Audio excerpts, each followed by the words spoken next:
There are only two types of companies, those that have been hacked and those that will be. Good afternoon, ladies and gentlemen, to this panel on cybersecurity. I'm Neetu Chitkara. I'm a principal at PCG, and I'm honored to have a very distinguished panel with me today to discuss cybersecurity for the next hour or so. Let me start with the introductions to the panel.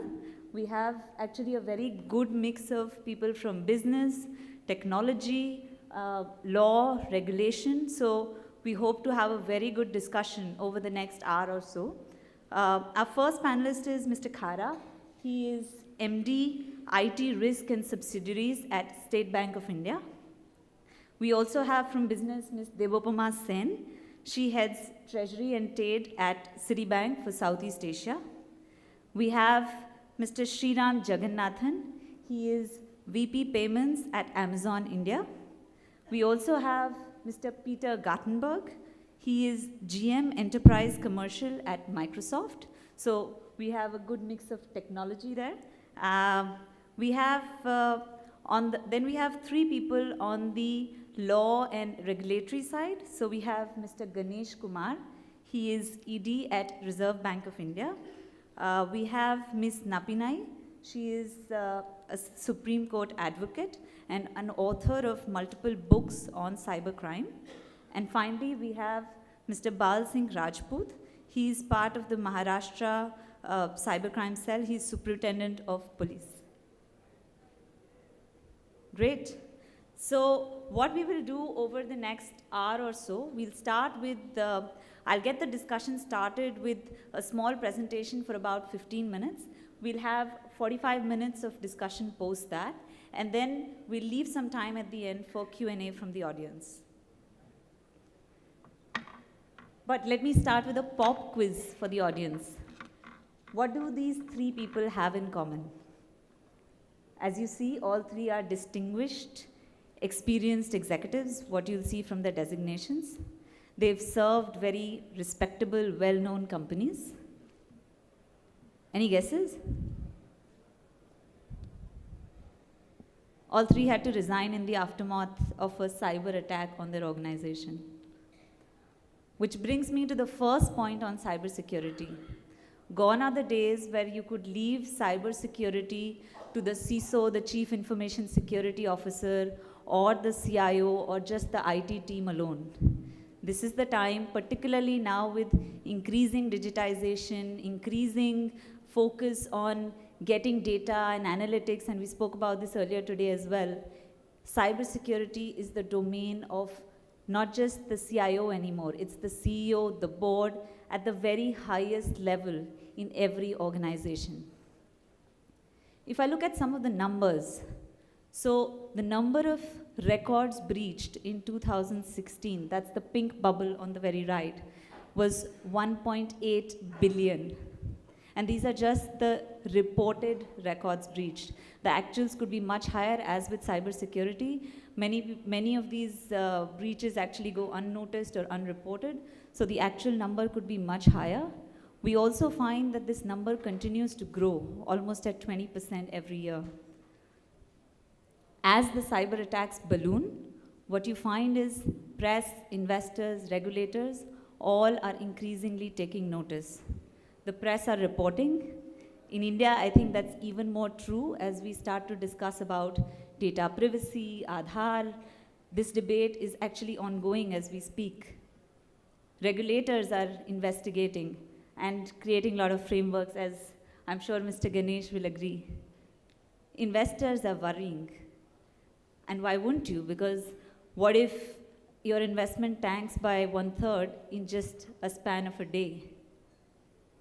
IT leaders are spending, yes, there are things, people are increasing their IT security spending, but it's almost close to $100 billion, more than the GDP of some of our neighboring countries. So there is a lot of spend that's happening, but it's actually at the growth of that spend is at a much slower pace compared to the pace of the attacks. Which brings me to the next point, which is it is a constant war. A war without borders, where you may have hackers sitting in China or Russia, learning hacking from YouTube videos or just accessing off-the-shelf products which are available, and then attacking organizations in India. And the other thing is, if I look at the risk associated with it, just like war or some of the natural disasters, companies could get wiped out in a matter of days. Other than that, you also have the financial risk. So Bangladesh Bank being the largest or potentially largest bank robbery, so to say, and many of us know about it, 100 million lost, could have been 1 billion. Reputational risk, we talked about potentially stock coming down more than a third in a single day. But more than that, for banks particularly important, because how do you get customers to trust you after a breach? Trust being very important in the financial services industry. So it's really, it's a big problem. How do you solve it? I think part of the answer lies in the framing of the problem itself. Often, and this is what we call the Titanic problem in cybersecurity, often the focus, as you think about the iceberg that Titanic hit, often the focus is only the visible part of the problem. So a lot of discussions on cybersecurity are still about firewalls, network security, technology. But there is a large part of the problem which is also hidden and often neglected. So the organization, people, processes, they also play an equally important role as you think about cybersecurity. In the case of the Target hack, which I talked about earlier, the information security team in Bangalore actually raised the knowledge about the breach almost 3 weeks before the action was actually taken. In the case of Bangladesh Bank, part of the complication was multiple holidays across various countries which were involved, which led to delay in getting the right information and action. So technology is a must, and as we said, it is a constant war, but it is not an either or. We need to address the technology, which is the table stakes to even play, but then there are a lot of other factors which need to be considered. And those other factors are not trivial. If we compare the data of the largest breaches which have happened, 72% of breaches are caused by organization, process, and people failures. So only a third or less is actually caused purely by technology alone.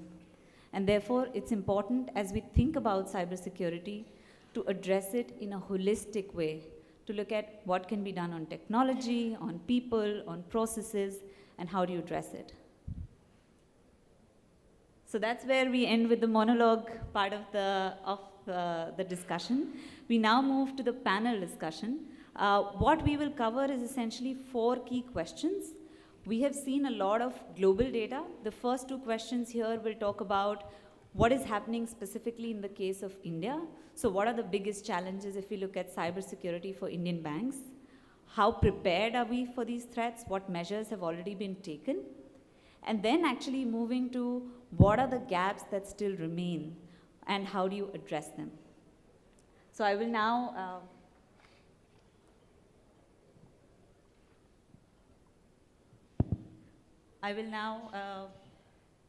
get started with the panel discussion. Maybe to get us started, Mr. Khara, if you can talk about some of the experiences that you've had at State Bank of India and what are the challenges that you've seen on cybersecurity? Thank you, Neetu. For State Bank of India, I think first and foremost is the kind of customers which we are serving. Almost about 42 crore customers whom we are serving. Transactions which we are carrying out, almost 50,000 transactions per second which we are carrying out. So a bank with such kind of a customer base and also the transaction also reflect the kind of transactions which are being carried out by our customers on our system. Incidentally, it would be of interest to know that about 70% of the transactions are done through the alternate channel, which also includes the ATMs. And also in the today's kind of a scenario, that becomes a very critical component of the digital banking. So that actually describes the kind of a responsibility which we are shouldering in terms of ensuring the confidentiality of our customers, at the same time ensuring integrity of the data, which remains, because after all, these are financial transactions.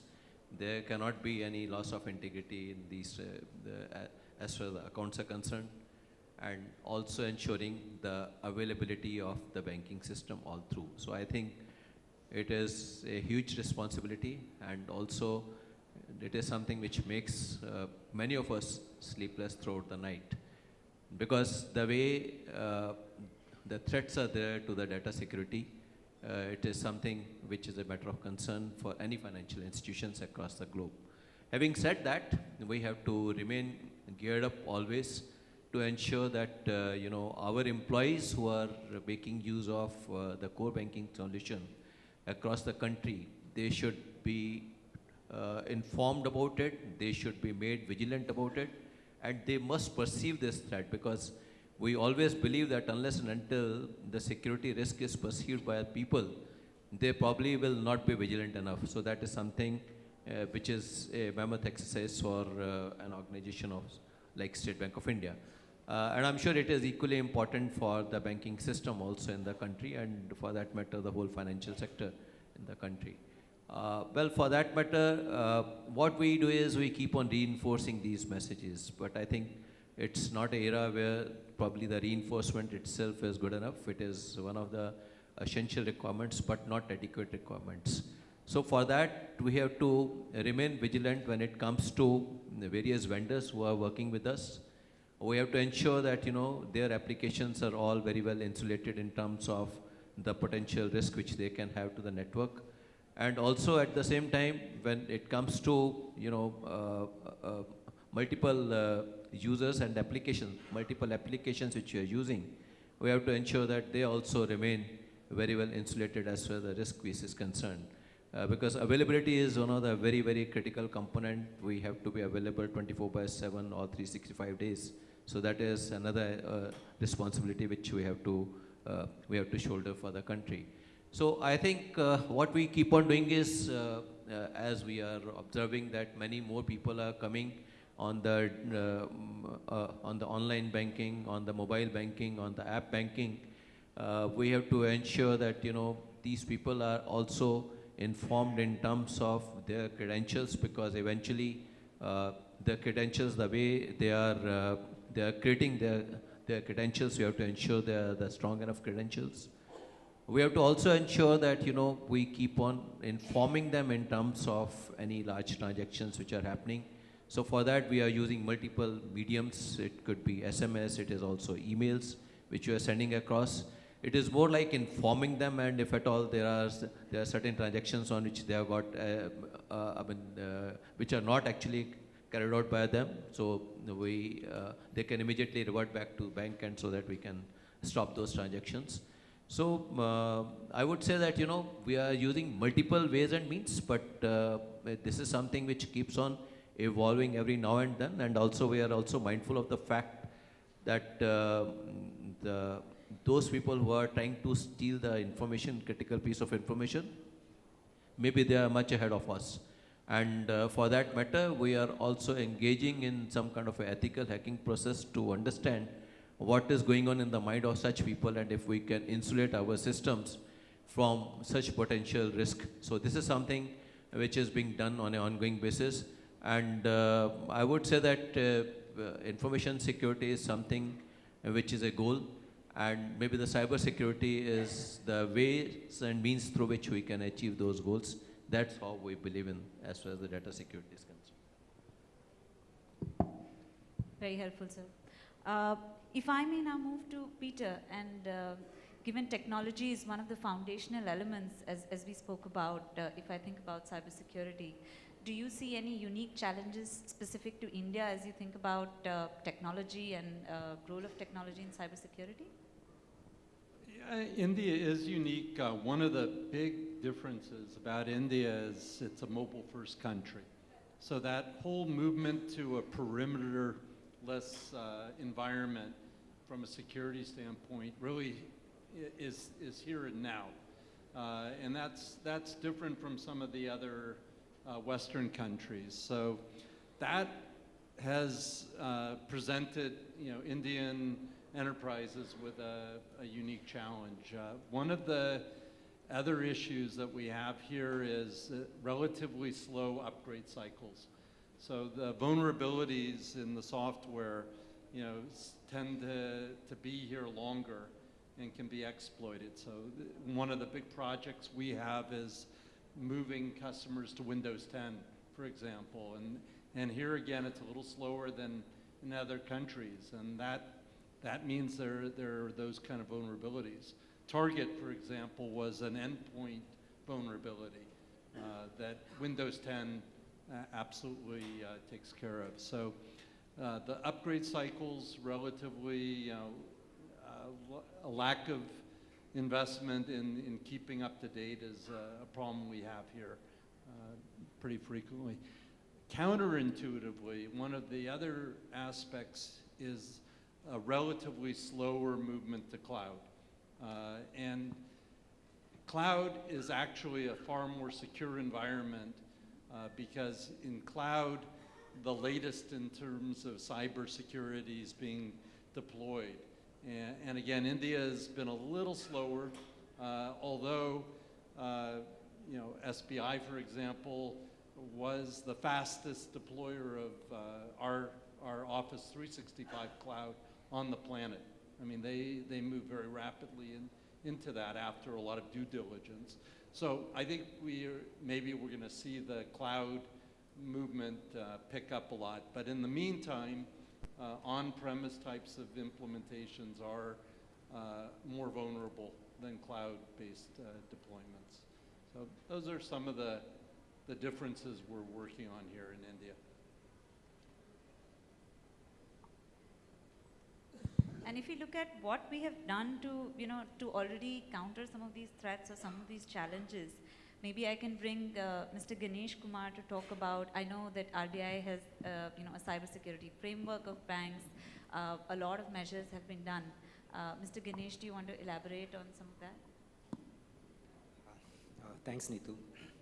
You've just heard my leftist friend and rightist friend talk about cybersecurity, and you could see the length and breadth of the gamut which is there.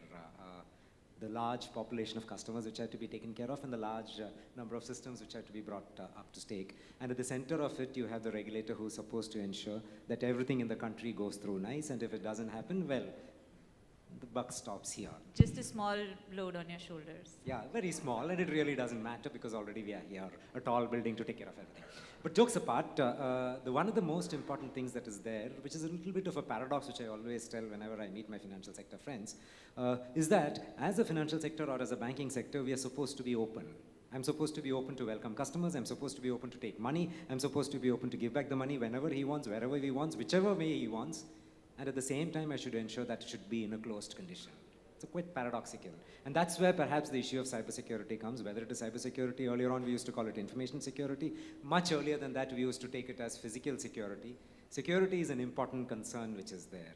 So a typical Reserve Bank style is that we come out to the Bible and like the 10 Commandments or whatever be the things, we say, thou shalt do this, thou shalt not do that. That was how we were doing it perhaps a decade ago. We found the industry has now matured, the banking sector has matured, the IT industry which is providing the support has matured. So we've moved away from this micromanagement regulatory stand to give general guidelines-based approach. And if you notice it for the last possibly 6-7 years, it's only been broad guidelines and leave it to industry players to do what they want. Has that resulted in something which is convenient to the industry, to the regulator, to the government, to the citizen, to the taxpayer, to the account holder? I don't know. The very fact that it talks about, the session talks about whether there is a need to move away from mere compliance perhaps gives me a feeling that, well, there is a lot more to be done. And which is where we try to do a little bit. What do we try to do a little bit? If you notice, one of the fertile areas for any fraudster is to take care of the money that is available with the person. Now, if I just have a 1 rupee in my pocket and I try to go in one of the crowded Mumbai trains, there are so many people, pickpockets, who just want to take my 1 rupee out. Maybe there are sophisticated methods of doing it rather than just taking it from my pocket is to distract me, take it away in some other method. Now with the use of technology, that's become really, really sophisticated. The biggest challenge that we face today is not from technology alone, but the fact that is there a marriage between convenience and confidence? I remember almost 7 years ago in 2010 when the rise in credit card related frauds on account of cards being used in internet transactions, that is card not present transactions were there, we came out with a simple idea saying that why don't we have a second factor authentication? And the rest is history. I know how many of us were really literally cajoled to saying why for a 200 rupees you need a second factor authentication. And it became a big, big bone of contention. Even today, the argument has not gone down. Do we need to have comfort or do we need to have confidence? I think the argument will go on as long as the security areas are open. But one thing which I thought maybe we could try to say is, in addition to being an open sector, the younger lot, the people who are actually going to be the potential lot of customers for us, those who are in the age group of less than 35, the concept or the view of privacy itself is changing. I don't know how many of you know, today everything that a person does is available either in WhatsApp or in some social media saying, I've done this, I have not done. To such an extent that there was a dealer in a trading room and he used to, whenever he used to do a deal which resulted in a profit, he used to put a message across in a particular coded manner, of course. And whenever it was a loss, he used to put it in some other way. And there were cyber criminals who used to monitor this, and based on that, there was a fraud in one of the large banks. I'm not naming the name of the bank. They only monitored his social media messages. They didn't do anything else. Second is they also noticed what type of deals he were doing, when he was doing it, what was the pattern in which he was doing, and it is very easy now with artificial intelligence, big data analytics, all those things which you are going to discuss about. The fraudsters are using it to their advantage. In fact, one of my other fellow panelists is going to talk about how knowledge is important, but before he goes into it, knowledge is certainly important, but then there are, just like as we have software as a service, a project as a service, education as a service, we have got crime as a service. I don't know how many of you have heard about it. CAAS, which is available, go to the internet and try to say it. There are people who are ready to do perhaps a job which is, of course, illegal, maybe even killing a person for some amount of money. You get it, crime as a service. If this is what is the scenario under which we are working, under which the world is available, then imagine how difficult it is going to be for us in the financial sector, and more difficult as a regulator, as Neetu was saying, a small chip on the top of my shoulder to actually take care. But then, this is the challenge that we have to face. So what do we do? Try to keep ourselves abreast of the curve. See to it that, I know there is nothing like we always being ahead of the criminals. It never happens. My friend from the Maharashtra police will possibly give you incidents about how they used to take over. In fact, I am reminded, almost 6 years ago, you get all these phishing mails as if the governor of Reserve Bank of India is dying to give 5 million pounds or euros to everybody in the country using Microsoft's name or Yahoo's name. We all fall to that, which is the other factor which I thought I will talk of, is the greed that we have in our typical ethos. I remember, again, with no offense to anybody, a superintendent of a police, not in Mumbai, of course, in some other state where I was working, after having lost 15 lakhs of rupees to this fraud, he comes to me and tells me, what do I do to now get back the money? I said, the only thing you could do is go to a temple or a gurdwara and try to pray. There's nothing else that you can do. So that's another thing in the Indian ethos. When Peter was talking about what is there in the Indian ethos, we are also a very innovative country. Jugaad is something that we are all able to do. So the more firewalls we build in, the more security measures we build in, there are more crooks who are wanting to break it. So we have to be ahead of it. And that is what we try to do from a regulatory perspective. Try to see to it that ultimately, at the end of it, the 1 rupee that the person keeps in the bank is indeed safe, trusted, and that he knows that there is no problem in the Indian banking sector. I'll just take 1 more minute and close off. I don't know how many of you remember, it was in the days when we did not have internet, when we did not have mobile telephony, I think it was in 1993, when there was a small vernacular newspaper item in one Gujarat village which sparked off a run on a bank in the country. We had to literally, from the Reserve Bank, go to the branches of the bank and keep physical cash at the counters just to say that this bank is safe and healthy. That's the type of negative fallout which will be there. So, customer data getting lost, yes, certainly there is a negative impact. Confidentiality of information about the type of transactions which is getting lost, also there is an impact. But if 10 rupees is lost from an account, that can create a virtual run on a financial institution. And that's what we are concerned with. So I've given the threats. Now I will take half a minute and close off. Things are not as bad as we think. But then that doesn't call for any room for complacency. We have got also a repository of data of the amount of cyber threats that have happened, cyber incidents, and cyber frauds which have resulted in loss of money. One small solace is that we don't find that the trend insofar as cyber-related money losses much different from the traditional type of money losses. But then that's no room for complacency, because as I said, in the physical form of frauds that are there, if 10 people could do it, in the cyber area, possibly 10 squared or 10 to the power of 10, which is possibly 100,000 people can perhaps do that fraud. So that is something that we need to be worried about. So positive, negative, India, safe banking sector. We have never had a bank failure which results in customers or depositors losing the money. They may be getting it after a period of time because of the moratorium that the Reserve Bank as a dictator tries to do it, but we never lose money. So we would like to still maintain that the customer never loses his money on account of cyber-related issues as well. I'll stop with this, otherwise I'll become a bore, and maybe after the whole panel is over, we'll try to answer questions. Thanks a lot. Debopama, how does this translate? So I think the regulator still talks at a framework level, what are the things which can be done? How does this translate into practice particularly, and you can talk about Citi, and also given, looking at various countries, Southeast Asia versus India, do you see any specific differences which are unique to India? I think what I would say, and I think Mr. Ganesh has put it very eloquently, that it's hard to say that we will ever be ahead of the cyber criminal, but I think it's a journey. And I think what we have to remember that they just have to get it right once, and we have to get it right every time 24/7. And I think that is the biggest difference when you're on the protecting side versus the attacking side. I would say that, at least in our experience, India has progressed extremely well. If you look at some of the things that we've been talking about here in terms of increasing awareness, in changing behavior, we are at the end of the day talking about a generation, I'm not talking about the millennials who I would say are digital natives, but I'm talking largely about the banking sector and a lot of the existing customers being digital immigrants, which means we are all still on the journey where we are transitioning from batch process, paper, to mentally transitioning to ubiquity, mobility, real-time, instantaneous 24/7.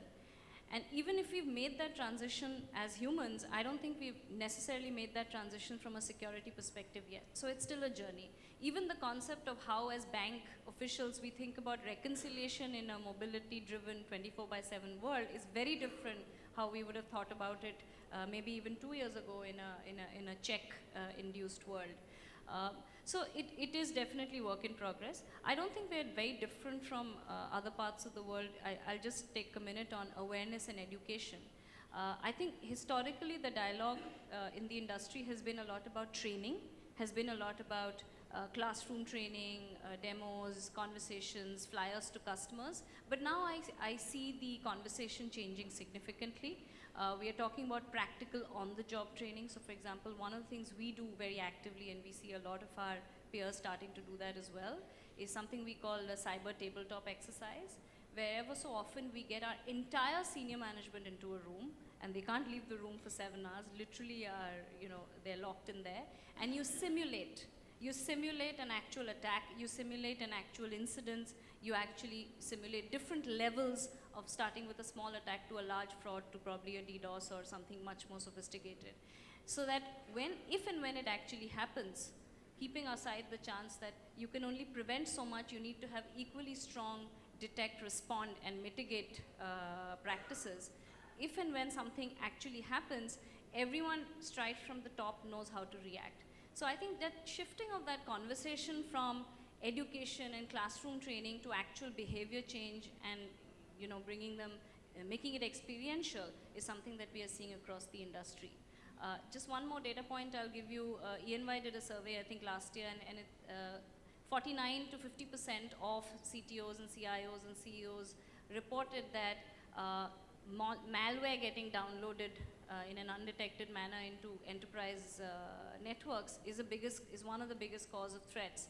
But yet, in the same survey, 26% employees admitted to downloading inadvertently, unauthorized software. So it's something we're aware of, but now I see the conversation shifting to beyond awareness, actual detection, making sure the tech stays ahead of it, and then even at times taking disciplinary action if it happens repeatedly, even post warnings by the employee. So I think that is the big shift that we're starting to notice. So I think people are getting very aware in the journey.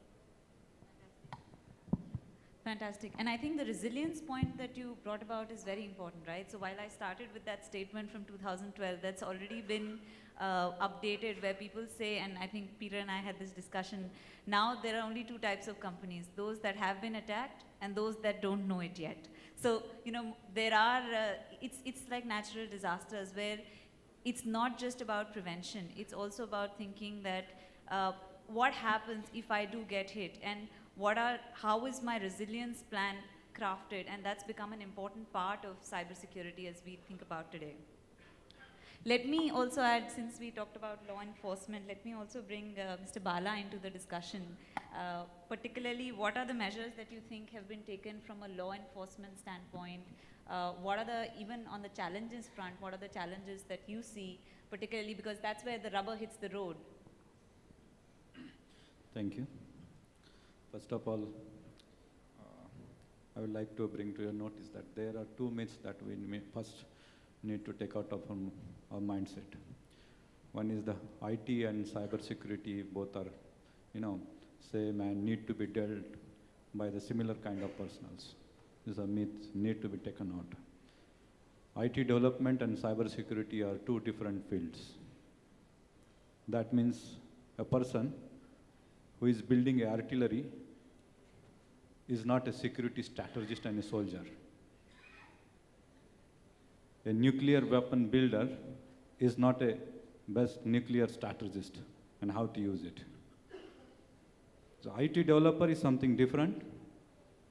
Cybersecurity thinker, thought developer and analyst and strategist something different. Don't make your IT guy to be your security guy. First myth. Second is regarding cybersecurity is not your technology problem. Most of the people think that it's a technology. No. It's your business continuity problem. Because there are three factors, as highlighted.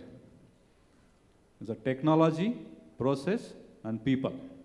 All this cumulatively work together, and then there is your business continuity or business. If one of the leg of all these three is broken, it's not threat to a technology, it's threat to your business continuity. And there is no request to the CEOs that whether they should look into the problem or not. It is their problem whether to continue the business or not. Because technology is for enablement, but once that technology becomes your backbone, then it's not your CISO or CIO problem. So these are the two myths. First, let me clear. If you are clarifying this myth, then you have to change a thought process. What government or what from law enforcement agency I would like to brought to your notice is that you have to change the thought process. Crime, criminal, and tools he uses. Where we are focusing? We are focusing on, he's sending a malware. Malware is a tool. Okay, he is doing a cross-site scripting. Okay, it's a modus. What about the criminals? How you are mapping them? Once you know how this crime happens, apart from these three factors, only technology solution is not going to give you deterrence. Deterrence is to the human beings, not to the technology. Here, we are creating a technology or technology. What about the man behind that machine who is creating the problem, suffering the problems? It is to the human being to whom we have to address. It is not the crime or the tool we have to address. It is the man behind that machine who is committing a crime has to be addressed. So, for that, suppose a victim, take a victim of any crime. He should have a trust in digital technology. If you could develop it, then only there is a business continuity. My, as a law enforcement job, is to develop a digital trust in my clients. They are citizens. If I couldn't, that means I can't investigate, I can't bring that criminals to the justice, and I cannot put law into motion. That is my mandated job. Then I lose the trust of people, that means my clients. And here, it's not my failure. It is a failure where I can't create a deterrence. If I can't create a deterrence, criminals are free because they are not feared. Then what is the role of the CEOs and the thought leaders? That it's their business. I am from the law enforcement, but it's their business which is going to be hampered. Now, to search out the solutions, now what government is doing on this. Now, first is creating a framework for processes. Processes are laws, regulations, all these things. They are being dealt. And they are being complied also. It's the compliance. People say, okay, it's not the, it's a security audit. Even though you complied, it doesn't mean that it's not going to be attacked. I will just, because I myself believe that it's not a technology problem, so I will quote Sun Tzu. Sun Tzu says that in Art of War, if you don't know about your enemy, out of the 100 battles, you are going to lose each and every battle.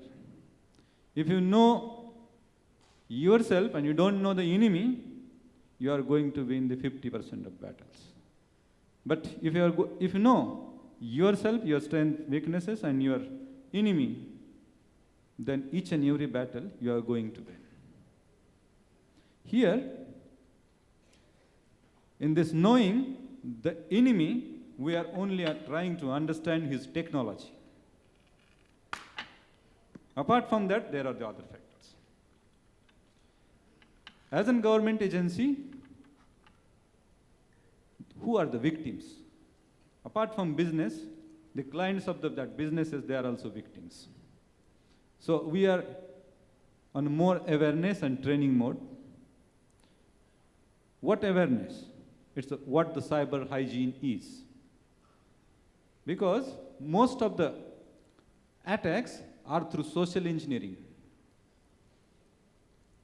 There are very less attacks which are only technology oriented, carried out by the technology. And show me that there is no human intervention at any point of time in that attack cycle or kill chain. No, there is no such attack. Then it's the man behind that machine we are going to train. That is the awareness. And for them, each and everyone is not your cyber soldiers. We have to teach them what you understand. That is a cyber hygiene. How to behave in digital world, how to behave in cyber world. Another thing is putting law into motion. Now, I made aware all of the citizens. Then also, to create deterrence, I have to put law into motion. Unless until I put law into motion, there is no actual participation of criminal jurisprudence or the laws there. Compliance is not the only necessity of law. So in criminal jurisprudence, unless until the victims, the industry comes to the police, register their crimes, because what is our experience is that most of the peoples, for their reputation, don't come to police and register the FIRs. But it's not me, it's you who are going to hamper. You are hampered. And in future also, you feel that it's your reputation that will be lost. But already, you have lost it. Because your client knows it. I know you. The media knows. And you try to just cover it. Covering that kind of a reputation is not going to grow your business. At one point of time, as the first slide was there are the businesses who have been hacked and will be. You are hacked and you will be again. So unless until we put law into motion, There is no deterrence, so I request all of the audience, particularly all the company people who are sitting here, do come to the police station and register your crime. Because once the incidents happen, its technical analysis and finding a technical solution is one part. But you are not dealing with that man who has created that problem. Now here, you feel that this is not a necessary compliance, going to the police. It's your choice, because you are losing money. You tell, it's my choice, I'm losing it. I don't want to go to the police. Suppose, take an example of bank. It's not their money, boss. It's my money. He is a custodian. He's taking decisions on my part. Even though he have money, it doesn't mean I have also rights on. So it's public money, even though it's a private bank. You can recoup my money, but it doesn't mean that you can recoup my trust. Because it trust with not your only bank, it's a trust with the system. Correct. And digital trust, as you mentioned, Mr. Bala, is very important. I, in fact, wanted to bring Ms. Nappinai at this point, because digital trust, right? What are the moments where that digital trust gets broken? And I know, as an advocate, you face a lot of cases where, you know, ultimately you find the customer feels cheated, the customer feels, yes, all these measures are done, tabletop exercises, frameworks, there's so much which is being done, and yet my trust gets broken. What happens then, and what are the gaps that cause that? Yeah, absolutely. See, we're talking about various compliances at this stage. And the topic we are here to discuss is something beyond compliance. So I'd like to quickly place on the table what we already have covered and where are we going forward in terms of the gaps and identifying the gaps first. What have we really covered so far? We talked very pertinently about convenience versus confidence, right? All of us today, whether we talk about banking, which is a high trust vertical, or any other vertical which uses information technology, we are always looking for convenience. But confidence or trust is non-negotiable. Security is non-negotiable. How are you going to balance out that which the industry mandates from you as a requirement with what you are going to deliver, then becomes the issue here. The second aspect which we discussed, and as a consequence of convenience or confidence, was greed as a factor and how it plays a role in driving forward not just crimes. In fact, I would take it forward beyond crimes, as Mr. Ganesh Kumar put it, to actually the criminals also and the users. It is not the criminals' greed we are talking about here, for instance. It is the greed of the users. And then we talked about social engineering, which effectively then brings malware to your table. And how can it be averted? It's very difficult. You give people a video of dancing pigs or today's favorite cat videos, and you tell them security, they will click on the cat videos and the dancing pigs. I'm not even going into pretty ladies' pictures here, right? So given this scenario of the unsaid word there was that the human is the weak link there. So I'm bringing all this and the digital literacy, which was also discussed, into the three parameters which you had very nicely collated, Neetu, as technology, processes, and people. And I'm adding one more vertical there, which is legal. Right? Today, you already have your legal scenario, which mandates what is the technology standard that you're going to follow, which mandates what are the processes necessary, what are the laws and regulations or rules that you have to comply with, and the internal machinery, which Mr. Ganesh Kumar mentioned as guidelines, and then the internal self-regulation of how the people in the organization are going to work. Finally, what does legal also mandate?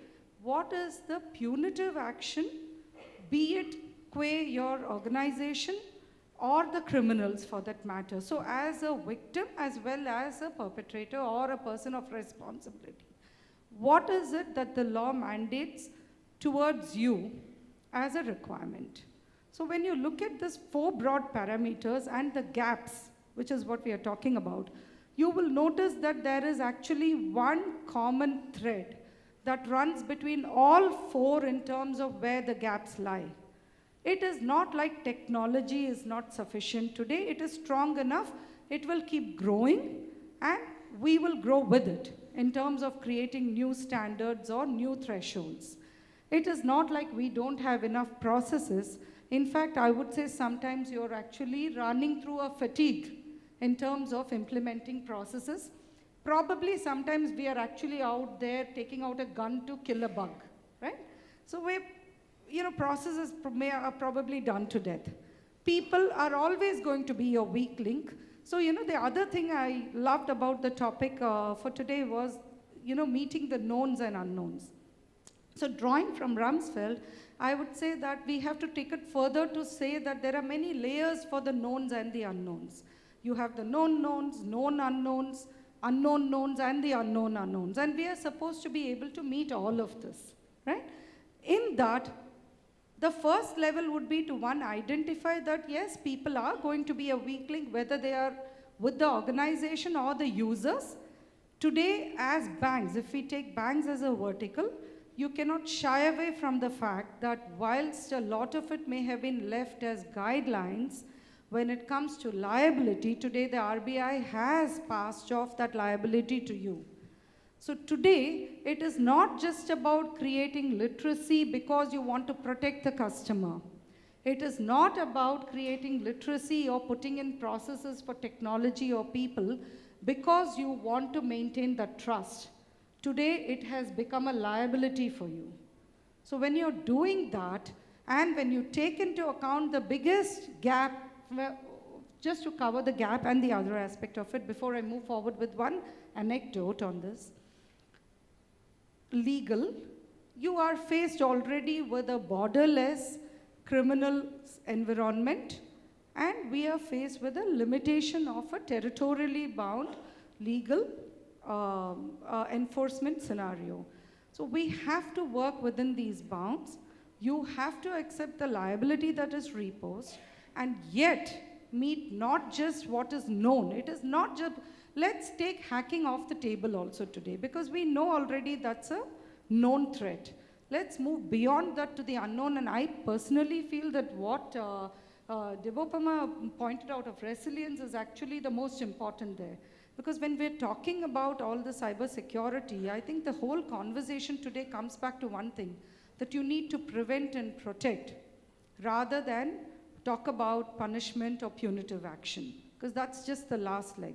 So let me give you one scenario to highlight where the gaps lie in each of these verticals, which I pointed out. We talked about social engineering. We talked about how the criminals prepare you with respect to greed. So I have to tell you, greed is the old story. Today, the criminal uses the next level, which is fear, right? I have heard of a bank manager's father falling for the same, the attack on fear, based on fear. I've heard of people in very high positions falling for that, including lawyers, but it is not yours truly, I can tell you that, right? So given this, what is it that fear does? Fear tells you, and this is something that the banks do themselves, probably not realizing this is a huge gap they've left in their process scenario. Fear tells you that if you do not comply with X, there will be a consequence Y. So today your money has been entrusted to the bank, as Mr. Ganesh Kumar pointed out. It's on the assumption that you're going to be able to receive that money back whenever you wanted it. But fear is there with a phone call telling you that if you do not do this, the bank will be frozen and you will not be able to access your own money. And this scenario, why am I blaming the banks for it? And I'm sure every single one of you as a customer must have faced this scenario. I get a call from a bank which says that it is calling me because it wants to clarify something about my bank account, it could be about my credit card, it could be anything to do with the entire gamut of banking services. Now the call has come to me supposedly from the bank. When I'm attending to the call, the person at the other end says, okay, with a name like Nappinai, most of them don't even know whether I'm male or female, and the minute they make a mistake with that, then my antennae are up already. The second level is they say, but ma'am, we have to do the verification first. We need you to answer some of these verification questions. Please, the minute you have socially engineered me as a customer to answer questions on a phone call without knowing where that call emanates, you have opened that window for the criminal to use. You have created that social engineering which helps them to use the very same tactic to get information. How many of you ask this person, but how do I know you're calling from X bank? Where is the verification, sir, whether it's 1, 2, or 3 tier, where is the verification process which will give a comfort to the customer that this call indeed is from a bank? So the minute we opt for convenience, which is we know how many of us are ready to go back to the regime which mandates that we have to stand in a line. We don't want to do that any longer. So we have given up a level of security already for the sake of convenience. Once we do that, we look, however, to the banks or the organizations using the IT scenario to give us protection. That has to be a two-way street, and this social engineering, therefore, has to be relooked to see whether, and here I come to the last part of what I want to emphasize here, whether we are only doing compliance or what I feel is the threshold which we should be meeting, which is conformance. So today, what every organization does is it's a tick mark regime. So all that you would want to do is, oh, the law mandates this, so let me see whether I can say A, B, C, D provisions have been listed out. Tick, tick, tick, yes. The regulator mandates this, let me see whether I can show a document which says I am so-and-so certified. You know, so every aspect of what we do, including the way we handle cyber as a security threat, is all about compliance, not about conformance which will ensure the end result. So the end game or the end goal is lost. And in the process, what we land up is with a threat scenario, and it's an interesting anecdote, right? Where was it Isaac Newton or Asimov? I don't remember, I always get confused. But he wanted a door to be fixed because he was getting troubled by his cats who wanted to walk in to his study.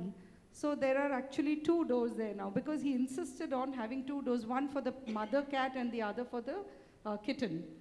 Little did he realize that the kitten would walk in through the same door which is created for the mother cat. It didn't need a second one. So you need to think both ways. You need to figure out some of these consequences beforehand. Exactly, and there lies your gap. Absolutely. So in fact, Sriram, and I think one interesting example was pointed by Ms. Nappinai, right? That someone's calling me, I just need to first verify whether they're calling from the bank or not. I've half the time wondered that if I log into my Gmail from some other computer, I always get a second verification. I get an email saying that you seem to log in from some other computer. Whereas for my bank, I never get that. And frankly, I would want my bank to do that much more because there's much more at stake in that case. Are there some things, Sriram, that we can learn from tech-first companies? You know, Amazon is a classic example, use of ML, use of AI, or other things which, you know, banks traditionally have not thought about in a certain manner, but technology companies have done differently? Thank you. I think because we are out of time, I will make 2 points. The second point, I will address the question that you're asking. The first, that I just want to speak at another side of fear. I think cybersecurity evokes fear. You know, if I had a meta point, I think it would be that all of us deal with this topic as a fearful thing. As an organization, we deal with it fearfully. So some people end up doing it. For majority of people, you know, it's a topic that you really don't engage in very deeply. We don't operate well as human beings when we think from fear. So it doesn't percolate as widely in an organization because it comes from a bad place, right? So you can get things approved if you want to do for information security improvement or things like that. Everybody will have to consent to what you're saying. You can kill products. You can pretty much do a lot of blocking stuff because of that fear. But it's very difficult to build good. So the first point I want to make is if you step back from this and say, what is the attitude that we want to have towards cybersecurity? If we look 10 years later, it makes it a bit easier to see that. 10 years later, do you think the world is going to get more digital or less digital? So if we are talking about mobile today replacing largely physical computing in India, in 5 to 10 years time, mobile itself may not exist. It may be each of us might be wearing 5 to 10 different types of sensors or computing devices that would be communicating in a different way. We'd be using voice and eyesight and wave and biometrics. So this pace at which technology is changing and pervading our lives is so fast and rapid that if you had to think into the future and say, what is the relationship that you want to have with cybersecurity, if it continued to be one of fear, we would be, I think, finding it very difficult to operate in that world. So we will have to find a way to embrace that and make that so it's like a visualization of a bullock cart versus a car. If we want to drive a car, we've got to know how the brake is going to function. We need to understand seat belt. We need to understand airbags. We need to understand how to follow road signs. So there's a whole range of things that need to get learned if we want to go faster. So it should come from the fundamental desire in organizations that you want to do better in a digital environment. And therefore, this is the price. So any organization or bank or institution that is going to become better at it is likely going to go faster. And the same thing is true. So this is true for employees. So all things equal, if I'm an employee who understands cybersecurity, is able to design products and services that keep consumers safe, I'm likely going to be very valuable in the future. On the other hand, if I'm an employee who doesn't understand that, it may be difficult for me to function into the future. This is one aspect. Second is for me as a consumer. Now, increasingly, people start saying, hey, it's complicated to do all this digital stuff. Maybe we should get our kids to do it. But you're not going to have a society where the kids are going to run all financial services, right? So ultimately, we'll all have to learn. So even as an individual, I have to overcome fear, and I have to get educated. So I think that's one first meta message, and I have only one last message, which is in response to. So this, how do you get better at it? So we operate best not from fear, but from learning. So in the same way, cybersecurity is not about one particular type of risk that you can mitigate by creating one particular type of lock. So it's a continual process of creating, compensating, sets of policies, processes, practices, classifying information as high risk or low risk, processes as high risk or low risk, understanding patterns that occur. So it's like gardening. We've got to, I think, create an organization which is a learning organization and say, hey, whenever we see any vulnerability, either inside or outside, do we see anybody internally using somebody else's password? What are the kinds of risks that we see? Is there a continual risk committee? Who in the organization is actually incented to be that custodian? So it speaks to his earlier point. Is it some information security person or an IT person? Or is there a continual group that sort of looks at what are some things that are not going so great and what can we learn from that and how do we become stronger? If you practice that muscle every month, in 12 to 18 months time, likely you'll feel very good about your organization's capability to detect or to prevent, and that gives you the ability to go faster. Thank you. And I know we talked about, I think, a lot of the items on action agenda as we spoke. So we spoke about very basic things like maintaining the right cyber hygiene. We talked about making sure crimes are reported as and when they happen, having a clear resilience plan, having the very basics like tech upgrades and having the basics in place. Also getting the right ownership in the organization and getting the right learnings and processes going across the organization. What I would maybe request is because there's a lot, right? And ultimately, as with most things, the bandwidth of the management is only limited. So let me the clock also gives us this time-bound pressure. If I give each of the panelists maybe 10 seconds, what is the one thing, if you think about this audience on cybersecurity, what is that one thing if they had to prioritize? What do you think that should be? So that's what would be the top of the action agenda? And literally like 10, 15 seconds. We can start from maybe that end. Perfect. I would say one word, implementation. We don't need more of processes, we don't need more of laws or more of technology. I mean, technology will keep coming, so that's not something we're trying to stop. What we really need is that any security measure that you decide, whether it's a preventive, protective, or punitive measure, has to be implemented and effectively so. I think that's the mantra I would want to leave. I think it's similar posture. Do something that improves your security posture. And there are a lot of different things you can do, but do it and get started on it. So my message is change your thought process from technology to security. Fear shall not drive you to think. You should drive yourself to think about fear and the ensuing attacks. Thank you. My one thing would be to learn to work in greater collaboration, because that's what I think digital economies and digital existence is all about.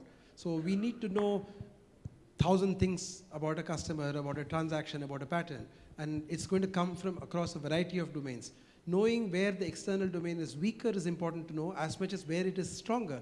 So the ability to work with others in an ecosystem, to collaborate to capture patterns or data, keeping therefore 99% of good people unaffected versus doubling down on that 1% which is potentially risky, so that you can get to real depth as opposed to being stuck with 3-4 pieces of information. I would say working in collaboration would be the one thing. Well, I would just say 2 words. One, have passion and have compassion. Passion for us, compassion for the customer. Rigor of discipline, I think, is absolutely essential. Just build on Shriram's point. I think collaboration, think sharing of learnings without fear, because we can only be strong if we stay ahead by sharing our learnings, and think ecosystem. Fantastic. You're only as strong as the weakest link, so absolutely. I would like to open the house for questions now.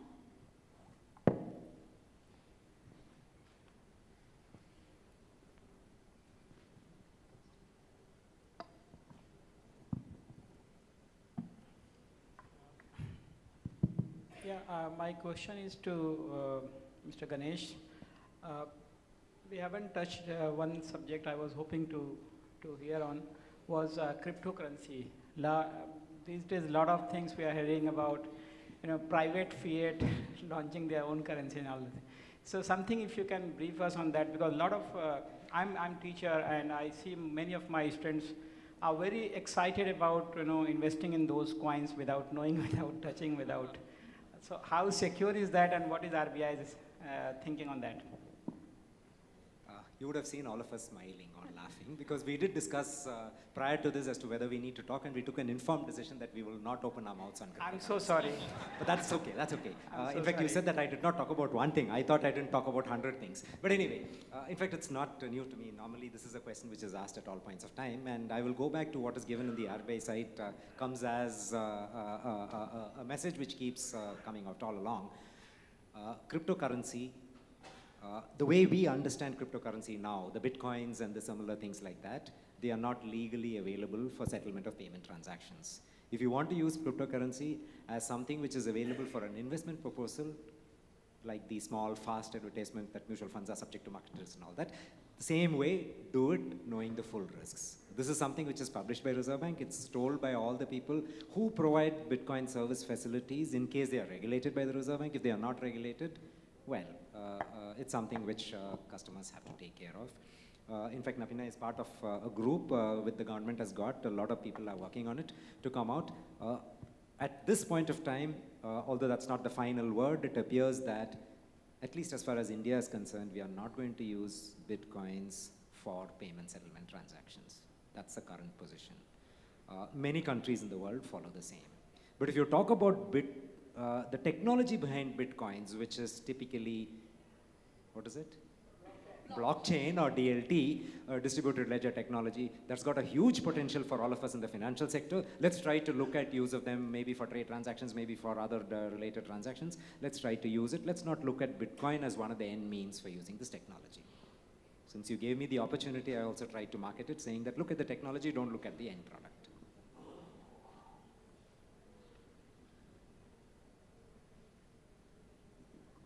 No other question means that cybersecurity is fully understood by everybody, or nothing is understood by everybody.